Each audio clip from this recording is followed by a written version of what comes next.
Kuya! Parang bata na tumakbo si Ligaya palapit sa kuya niya nang makita ito.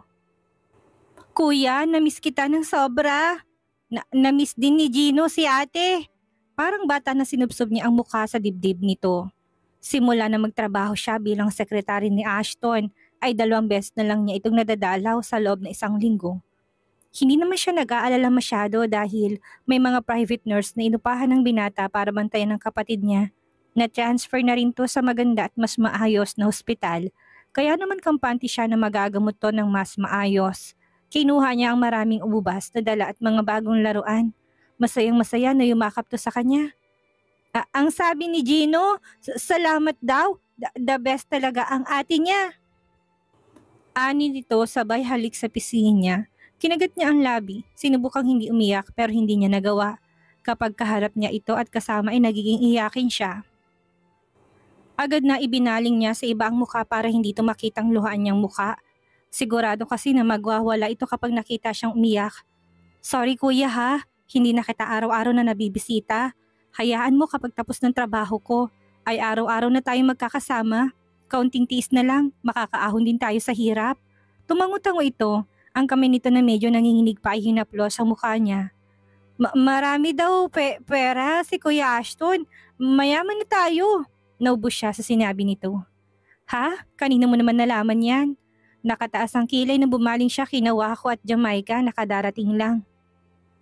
Teka, bakit ang sama mo namang makatingin? Agad na react ni Waco na makita ang masamang tingin ng dalaga. Noong nilipat kasi siya dito sa VIP room ay nagtanong siya sa amin kung bakit ang ganda ng kwarto niya. Sinabi lang naman namin ng totoo na ang mayaman mong fiancé ang may sagot na lahat ng ito. Sumang-ayon naman kaagad si Jamaica kay Waco. Oo nga naman Ligaya, kahit naman ganyan si Gino, alam naman natin na matalino yan at marunong makiramdam. Siya nga pala.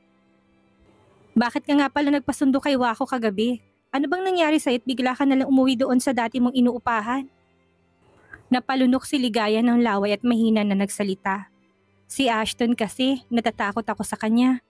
Ha? Bakit? Sabay na tanong ng dalawa. Engagement party kasi namin kagabi. Ano? Sandali, bakit hindi kami imbitado ha? Pwede ba makinig ka nga muna? Aniya sa 2 kaibigang hindi may pintang muka. Hindi ko rin alam na para pala sa amin ni Ashton ang party na yon. Kahit ako nagulat din naman. Pwede ba makinig muna kayo sa akin? Ganito kasi yun. Sa palagay ko, may balak siyang masama sa akin. Basta, malakas talagang kutob ko na may plano siyang hindi maganda. Napalunok ng laway ang dalawa. Paano mo naman nasabi? Binantaan ka ba niya? Umiling agad siya. Hindi niya ako binantaan. Mas nakakatakot pang ginawa niya. Nangingilabot na niyakap niya ang sarili. Sinabihan niya ako ng, "You look stunning in your dress tonight, Ligaya." Hindi ba nakakatakot? Malakas na binatukan ni Jamaica ang kaibigan. Puro kalokohan, malamang pupurihin ka niya sa harapan ng pamilya niya para mas maging kapanipaniwalang pagpapanggap niyo. Binulong niya lang sa akin.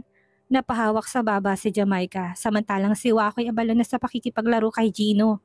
Maya-maya ay napakamot na si Jamaica sa kilay. Baka naman nagandahan talaga siya sa'yo. Hindi naman bawal pumuri ng maganda, hindi ba? Oo, hindi nga masama. Pero si Aston yun. Hindi siya ganun. Hinawakan ni Ligayang leeg. Feeling ko tuloy kaya siya mabait sa akin dahil may plano siyang hindi maganda. Paano kung sakalin niya ako habang tulog? Paano kung barilin niya ako? Ang sabi nila nagiging mabait daw ang isang tao kapag malapit ng mamatay. Hindi ako naniniwala doon. Hindi naman applicable yun sa demonyong tulad niya. Kaya nga naisip ko na kaya siya ganun dahil napahiya ko na siya. Anong gagawin ko? Paano kung nagalit pala talaga siya sa nangyari kagabi? Ligaya, kung nagalit siya sa nangyari kagabi, hindi ka niya ipagtatanggol. Biruin mo, pinagtanggol ka niya sa harapan ng lahat. Maging thankful ka na lang dahil nagpakatao siya kagabi para ipagtanggol ka. Tama si Jamaica, hindi siya dapat mag-isip ng masama sa tao porket lang pinuri siya. Masisisi ba siya? Wala naman kasing magandang lumalabas sa bunganga ni Ashton kung hindi kasamaan. Napalunok siya ng laway na makarating sila ni Waco sa tapat ng bahay ni Ashton. Mauna na ako Ligaya, baka mapagkamala na naman ako magnanakaw dito. Ani Waco bago pinaharurot ang motor palayo. 7:00 pa lang na umaga, wala silang pasok ngayon, gusto pa niya magtagal sa ospital pero kailangan na niyang umuwi. Kailangan niyang ipaliwanag sa binata kung bakit siya nawala sa party kagabi. "You're home." Napapitlag siya sa gulat nang biglang sumulpot si Ashton sa likuran niya. Good morning." "Ah, gising ka na pala? Sandali lang ha, magluluto pa lang ako ng breakfast. Stay put ka muna dyan." Hindi niya hinintay na sumagot ito. Tinalikuran niya kaagad ang binata at naghanda ng iluluto. Ramdam niyang paninitig nito sa likuran niya. Hindi tuloy siya makakilos ng maayos. Nailang siyang bigla sa presensya nito. Kasalanan nito ng "You're stunning" napuri nito sa kanya eh. Imbis na matuwa, takot ang dala nito sa pagkataon niya. Napauwi tuloy siya ng maaga dahil sa takot. Nagpaalam naman siya sa lahat ng naroon maliban kay Ashton. Pagkatapos niyang magluto ay naghain kaagad siya ng makakain nito. Habang kumakain sila'y dumudukot to sa bulsa. Nilapag nitong kwintas na katulad ng hiniram ni Jolene sa kanya. "Next time, don't let anyone wear my gift for you. Hindi ko binili mga yan para ipahiram mo sa iba. I bought all those stuff for you, not for anyone." Nung una, natutuwa si Ligaya kapag nagsusuot siya ng alahas na galing dito. Pero nung malaman niyang presyo nito at nakahina ng posibleng presyo ng iba ay na-stress siyang bigla. Sigurado na kapag nakawala siya, isa ang magbabayad nun. Isipin pa lang niya ang presyo ng mga alahas na ibinigay nito ay nalulula na siya. Habang umunguyato ay napatingin siya sa labi nito. Naalala niyang halik nito kagabi, pati ang mga bagay na naisip niya. Nawalan siya ng lakas at nasarapan sa halik nito. "Naku, Ligaya, nakulam ka na yata." Sinampal niya ng malakas ang pisngi niya para magising siya. Nagulat naman ito at napantastikuhang tumingin sa kanya. May masamang bagay lang akong naisip. Huwag mo kong pansinin. Sige na, kumain ka na." "You disappeared last night. Why?" Napanunok siya ng laway. Ano kasi, biglang tumawag ang kaibigan ko. Ang sabi nila, hinahanap daw ako ng kuya ko." Tama, yun nga." Nautal na dahilan niya habang hindi makatingin ng diretso dito. "Huwag kang mag-alala, nagpaalam naman ako kila tita." "Exactly, Ligaya. Nagpaalam ka sa kanila pero sa akin hindi." Turan ni Ashton na ikinangiwi ng dalaga. "After you eat, prepare yourself. May pupuntahan tayo." "Ha? Akala ko ba walang pasok ngayon sa office?" "Teka, sandali naman." Nakangusong sinundan ng tingin ni Ligayang binata. "Tingnan mo to, parang hindi nilapang labi ko kagabi ah." Bumalik na naman sa pagiging masungit. Dahil wala siyang ganang kumain na nagligpit na siya at naghugas. Pagkatapos maghugas ay naligo siya at nagbihis. Mukhang kailangan talaga ng kasama siya sa lakad ni Ashton dahil hindi siya iniwan nito. "Saan ba tayo pupunta?" Imbis sagutin ang tanong ni Ligaya, kinuha ni Ashton ng earbuds at sinagutan tumawag sa kanya. Yes, we're near." Maya-maya huminto ang sinasakyan nila sa tapat ng isang hindi kalakihang gusali. Tumingala si Ligaya. Tanging plain na white for her lang ang nabasa niya dito. "Ligaya!" Nakangiting kumuway si Angel sa dalawa nang makita sila. Agad itong lumapit at bumesa sa dalaga. "Ano, tara na?" Hindi nito hinintay na sumagot ang dalaga. Hinatak niya ito papasok. Napaawang ang labi ni Ligaya sa pagkamangha ng makitang iba't ibang design ng mga wedding dress sa loob. Kaya pala, white for her. Dahil puro wedding dress ang binibenta dito. "Ano ang gusto mong design, Ligaya? Pumili ka ng prefer mong wedding gown at bahalak mo ipadagdag at ipaayos. Para after 3 months ay dumating na dito galing Paris ang wedding gown mo." Nalaman ni Ligaya ng mga nandito pala ang wedding gown na hindi binibenta. Mga design lang pala ito na pwedeng pagpilian o kuhaan ng idea tungkol sa dream wedding gown na gusto mo. Ang daming suggestions ni Angel, pero dahil siya naman daw ang ikakasal ay siya ang bahalang pumili. Habang abalang-abala sila sa pagpili ng mga designs, samantalang si Ashton ay prenting nakaupo sa sofang naroon habang nagbabasa ng magazine. "Pwede ako mag-drawing ng gusto kong design, hindi ba?" Nang tumango si Angel ay humingi siya ng lapis at sketchpad, pero hindi pa man siya nakakapagsulat ay may umagaw na ng lapis sa kamay niya. "Stop thinking some weird stuff, Ligaya. Ayoko na magmukha kang First Lady ng Pilipinas sa araw ng kasal natin." Ha? Sandali, hindi naman yun ang design na nasa isip ko ah." Inis na hinila niya ang lapis sa kamay ni Ashton. "Kainis naman ang lalaking to. Paano niya kayo nabasang nasa isip ko?" "Wow, Ligaya, maganda ka pala mag-drawing." "Ashton, look at this," tawag ni Angel sa kakambal. "It's beautiful, isn't it?" Hindi kumibo ang binata. Bumalik to sa kinaupuan at muling nagbasa ng magazine. Pasimplitong tinignan ni Ligaya ng masama. "Tignan mo isang ito, hindi man lang na-appreciate ang talent ko." It's gorgeous, Ligaya. Sa bagay, sino ba naman ang babae na hindi gusto na maging pinakamaganda sa araw ng kasal nila? Congratulations sa inyo ni Ashton, ha? Kung wala lang hangover sila mommy at sila tita, sigurado ako na nandito sila ngayon kasama natin. Excited pa naman silang sumama para tulungan kang pumili ng susuotin mo. Ang nakikinig na si Ashton ay nagsalubong ang kilay. Mabuti na lang at hindi sumamang kanyang ina at mga tita. Tsak na magtatalo-talo na naman ang mga ito kung alin ang sa palagay nila na design. Katulad ng kasal nila ni Axos at Sundara, nakita ni Ashton na bumulong si Ligaya kay Angel. Umabot sa pandinig ng binatang pinag-uusapan ng dalawa. Angel, pwede ko kaya sukatin yung isang wedding gown sa dulo? Ang ganda kasi, bet ko siyang sukatin. Mukhang bagay siya sa akin. Wait, kakausapin kong owner ng shop. Sa pagkakaalam ko kasi ay bawal. Ah, ganun ba? Sayang naman. Ang ganda pa naman sana. Sige Angel, wag na lang, nakakahiya naman. Tumayo si Ashton sa kinauupuan nang makita ng binatang manager ng shop ay kanya itong nilapitan. What can I do for you, sir? Saglit na tinapunan ni Ashton ang tingin si Ligaya na abala sa pagtingin ng iba pang disenyo. Where's the owner of the store?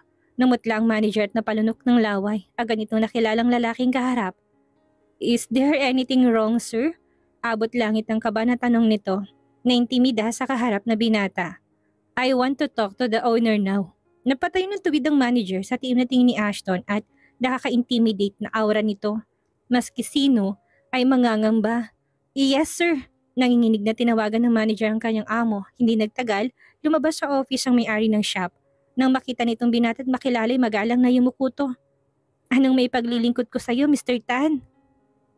Tanong ng owner na may paggalang. Bagamat sikat siyang designer, kung ikukumpara sa kapangyarihan ng taong kaharap ay walang-wala siya. Kilala at tinitingala ang pamilyang Tan pagdating sa business world. Ang piliin ng kanyang shop ay isang malaking karangalan para sa sinuman. Nakapumulsang tumingin si Ashton kay Ligaya na ngayon ibala naman sa pagtingin sa mga belo. Panay ang hagikik ng dalaga habang kausap ang kapatid niya. The woman over there. She's my fiancé. And soon shall be my wife. Let her try everything she wants in this store. I will guarantee you'll get what you want in return. Walang paligoy-ligoy na tura ng binata. Walang pag-atubili na sumagot ang owner. My pleasure, Mr. Tan. Bumaling to sa manager. Narinig mo sinabi ni Mr. Tan? Go and assist his fiancé.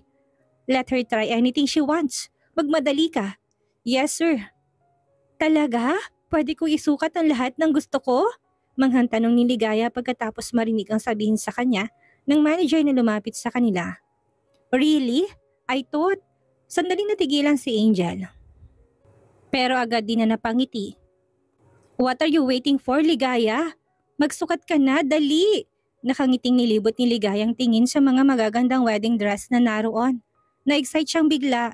Dinala ni Ligayang lahat ng wedding dress na magustuhan niya sa fitting room. Mabuti na lang at hindi to katulad ng fitting room sa mall na masisikip. Ang fitting room sa store na to ay halos kasing laki ng kwarto nila ni Ashton. Dahil kailangang ingatan ang mga wedding dress ay may dalawang babae nag-a-assist sa kanya bukod pa kay Angel. Look at this wedding dress, Ligaya. Sa palagi ko bagay to sa'yo. Umiling siya. Ayoko nito, may ipit ang bubsi ko. Gusto ko yung lalabas ang kaseksihan ko. Pinakita niya kay Angel ang gusto niyang isukat. Isang V-neck wedding dress. Sa baba at haba ng neckline, siguradong lilitaw ang dibdib niya. Katamtaman lang ang laki ng dibdib niya.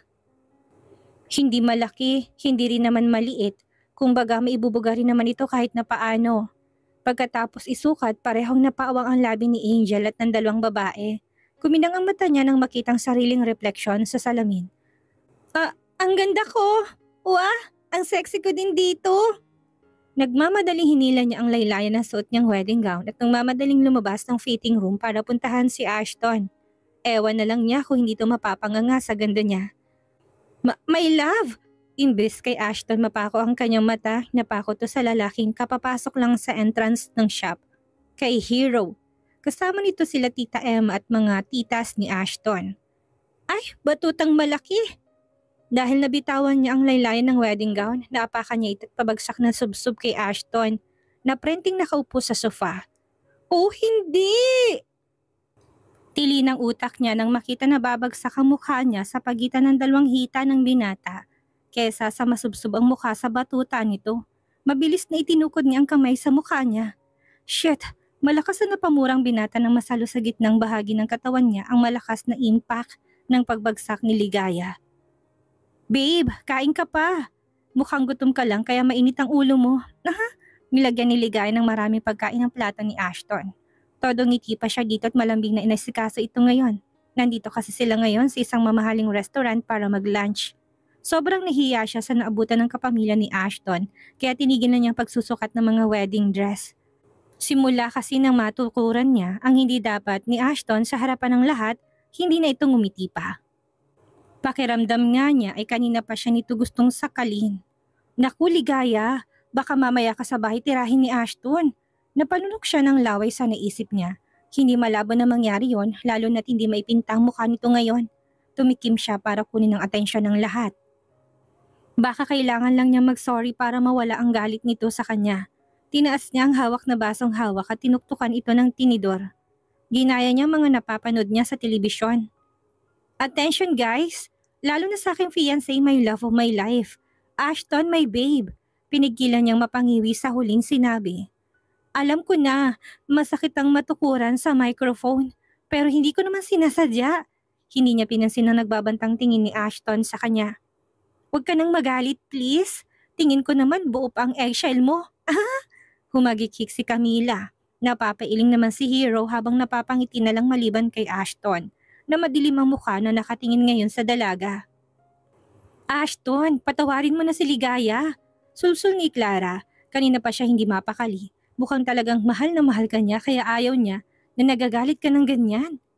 Siya nga naman anak, saka sasamahan ka na nga niya na magpa-check up para makasigurong maayos naman ang lagay niyan. Kaya hindi mo na kailangan mag-alala. Sumingit ang matabil na si Camila. Paano malalaman kung maayos pang eggshell ng anak mo? Ayaw naman niya magpa-check up. Kuminang sa kapilyahan ng mata ni Camila nang muling magsalita. Sa bagay, malalaman kung buo pa at walang depekto yan after ng kasal nila. Siyempre magro-romansahan silang dalawa. Pakiramdam ni Ligaya naglabasan ng kanin niya sa ilong sa sinabi ni Tita Camila. Kinuha niya kaagad ang isang basong tubig na inabot ni Angel at uminom ng marami. Romansahan? Bigla niyang naalalang nahawakan niyang espada ni Ashton. Imbis mamula, namutla siya sa takot. Baka hindi siya mamatay sa baril ni Ashton, kundi sa espada nito kapag nangyari yon. Lihim niyang tinignan ng masama si Ashton. Gusto niya sanang sisihin ito at sabihin na kasalanan mo to. Pero nakita niya na masama ang tingin nito na para bang nagsasabi na, kung tiniko mo lang sana ang bibig mo. Napalabi siya at yumuko. Dahan-dahan siyang sumilip kay Hero. Nang makita niyang nakatingin to sa kanya ay ngumiti siya ng matamis at kumurap-kurap para magpa-cute. Ay batuta! Napahawak siya sa dibdib ng ibagsak ni Ashton ng basong hawak. Umayos siya ng upo. Kailangan niyang makumbinsi ito na nagpa-check up siya. Sa palagay kasi niya ay masakit pa rin ang espada nito dahil kanina pa hindi may pintang mukha nito. Hindi rin to kumakain. Walang kasing bawas ang pagkain sa plato nito. Pagka-uwi nila sa bahay kaagad umakyat si Ashton sa kwarto nila. Habang nasa taas ito, mabilis siyang kumilos at naghanda. Kahit man lang dito ay makabawi siya. Halatang nagulat to nang makitang pagkain sa mesa. Sinamantala niya talaga kanina habang nasa itaas pa ito at nagluto siya. Hinawakan niya ito sa braso at iginiya ng upo sa harap ng mesa. Nakita ko kasi kanina na hindi ka kumain sa resto. Alam mo, dapat mong alisin na ganyan ang ugali mo. Hindi naman masama na kumain sa labas paminsan-minsan. Ganyan bang ginagawa mo kapag nasa business meeting ka? Nagpapalipas ka ng kain. Gusto mo bang magkasakit ka? Natutup niya ang bibig na mapagtanto na marami na siyang sinasabi. Naku naman Ligaya, mukhang gusto mo talagang tamaan. Mainit na nga ang ulo nito sa kanya kanina, mukhang madadagdagan pa dahil sa pangarap at pagbungo nga niya. Mas mabuti pa nga siguro na manahimik na lang siya at huwag na mangialam. Thank you for this. I really appreciate it. Uwe, nakangiwing natutup niya muli ang bibig. Ang ibig ko sabihin, hindi ka galit? Tumango si Ashton. Oh, why should I? Being my soon-to-be wife, your actions are natural. My mom, my aunts, all of them are like you. Talkative.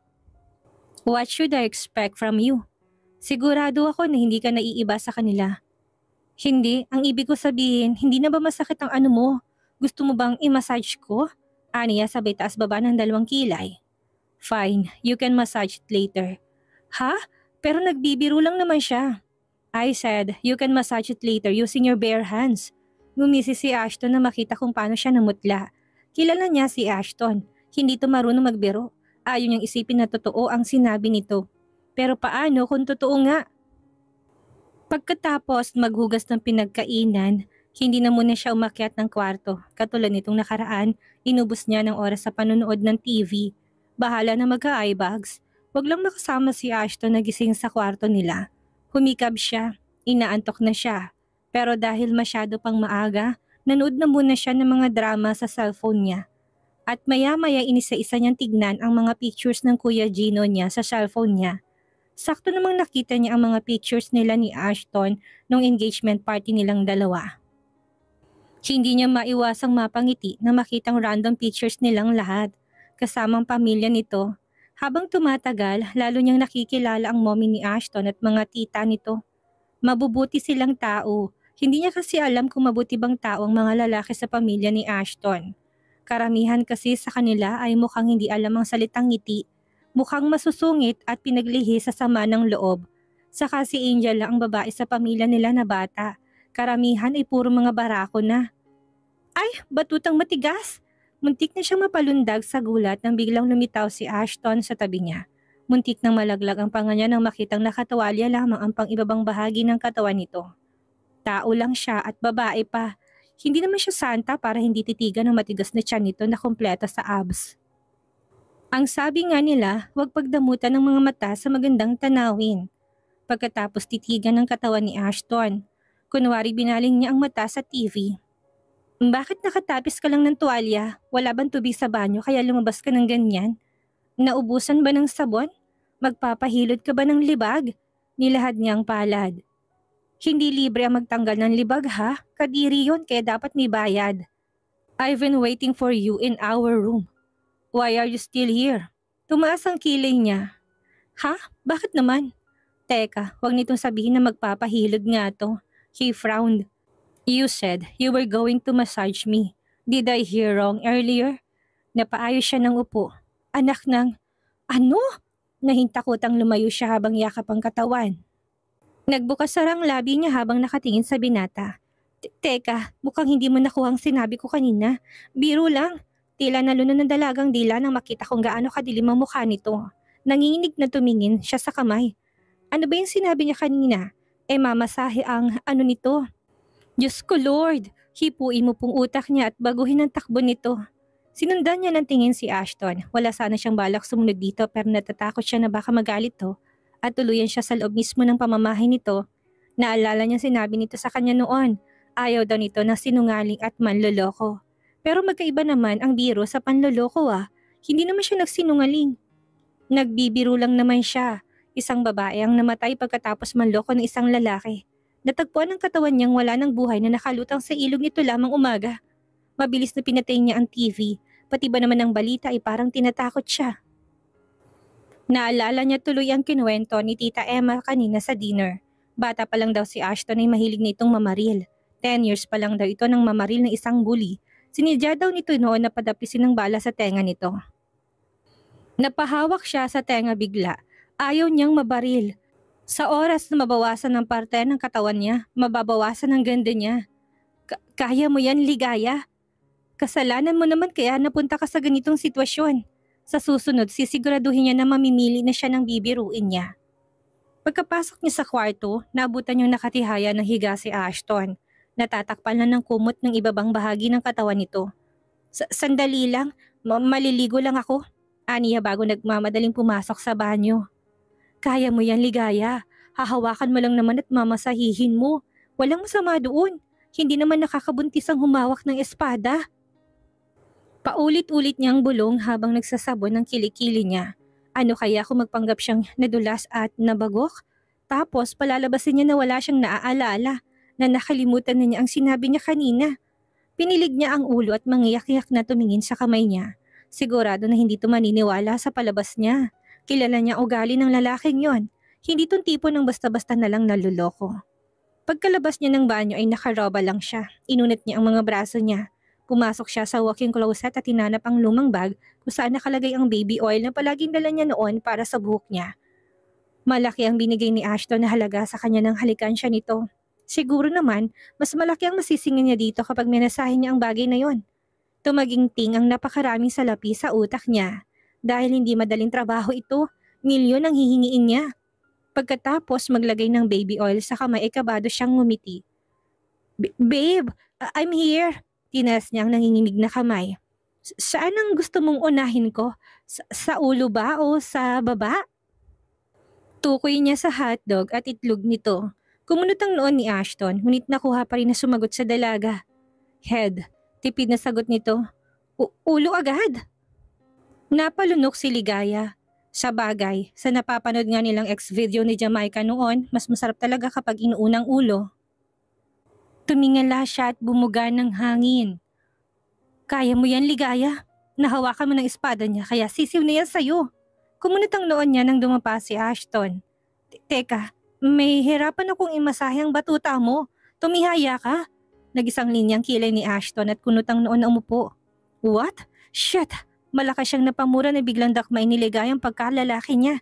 Ouch! Malakas na reklamo ni Ligaya sa sakit ng isang iglap lamang ay nakadapa na siya sa kama habang hawak ng binatang isang braso niya. Balak yata nitong baliin ang buto niya. Nalaki ang mata niya na maramdaman na parang nalamigan ang puwatan niya. Bitawan mo ko! Wah! Aniya na naiiyak. Nakataas ang roba niya kaya naman kitang-kitang pangupo niya. What the heck is wrong with you? Angil ni Ashton ngunit wala ditong atensyon ni Ligaya kung hindi nasa pangupo niya na naka-expose. Malakas na inuntog niya ang ulo kay Ashton. Nang mabitawan siya nito, pinagsisipa niya itong paa sa sobrang galit niya. Ikaw na nga tong ginagawa ng pabor. Ikaw pa tong galit ngayon. Magbabayad ka sa pagsilip sa puwet ko. Lalaki ang mata niya nang hilahin ni Ashton ang dalawang hita niya at pinaghiwalay ito. Mabilis ay tinukod itong tuhod sa hita niya nang subukan niyang gumalaw. Natigilan si Ligaya sa pagpupumiglas. Kanina lang pangupo niya ang nakakaramdam ng hangin. Pero ngayon, ang gitnang bahagi na ng kanyang mga hita.